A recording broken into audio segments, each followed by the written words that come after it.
Taoiseach, today is a sad day for the health services, with 35,000 nurses throughout Ireland on the picket lines.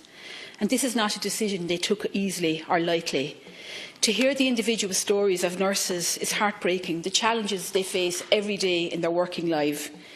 Taoiseach, the government has repeatedly ignored nurses as they warn of major problems in recruitment and retention. We're too late to stop the strike today, but it's not too late to stop the other 5 days of threatened action, the further cancellation of appointments, the further upset for both nurses and patients alike. And Taoiseach, I don't expect you to repeat all the answers you have given already, because I listened carefully to your answers and they have not filled me with hope. But can you today give the nurses and the patients some hope, please? Buckley, on the same matter. Same issue. We've heard many people speak to see what this morning on the nurses and midwives, and I've listened to your answers, Taoiseach, about the fear of borrowing money or it being affordable for the taxpayer. But you can still propose, and we'll be discussing it later, to take £500 million of taxpayers' money and put it into a so-called rainy day fund.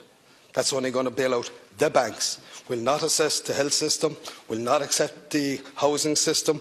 But I'll ask you another question. Have you a plan B? Because the next people you will see after nurses and midwives will be the Psychiatric Nurses Association, the paramedics, then we have our GPs coming down the road, and we have an ongoing thing with the Defence Forces. So what are you going to do? If you're not going to engage with the nurses and midwives now, are we going to have the same agenda? Are we going to come in here for the next couple of weeks and be discussing all these other issues?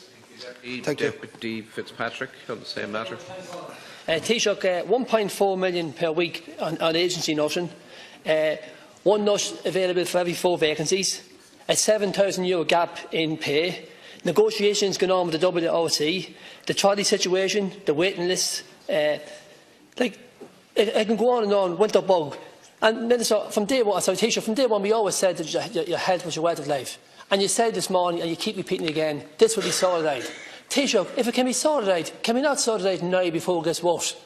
And I'm pleading with Taoiseach, because I hear talk about 300 million or 200 million, whatever it is. But Taoiseach, listen, the new Children's Hospital, and I said it yesterday, we all need a new Children's Hospital. But all I'm trying to say, Taoiseach, is the best way to get it sorted out, and for the people of Ireland is, as when we went through a tough time for the last number of years, is please, Taoiseach, meet them and sort it out. Deputy Minister Donoghue. It's actually summed up very well the difficulty the government faces, because Deputy Buckley listed every other member of our public service at the moment that has a concern, a difficulty or even a grievance in relation to public pay. And what every one of those groups will ask the government, if we move in the way you want, is what are you going to do for us? What are you going to do to respond back to our need? And that's the challenge the government face. When the Taoiseach speaks about the need to be fair to all public servants, he's speaking about the teachers who've campaigned in relation to pay equality and the progress we've made about that. He's speaking about the members of our armed forces that are currently involved in the Public Service Pay Commission.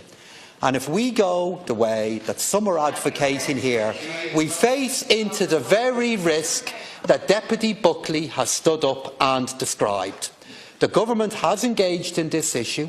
We've engaged in this issue through the Public Service Pay Commission. We've been in the Workplace and Relation Commission. We've been in the Labour Court, and we have done that because of our respect for the professionalism and the ability of our nurses and the work they do every day, but also because of the need that we alone face to be conscious of all of the other demands that many public servants are raising. Minister Deputy Michael Moynihan.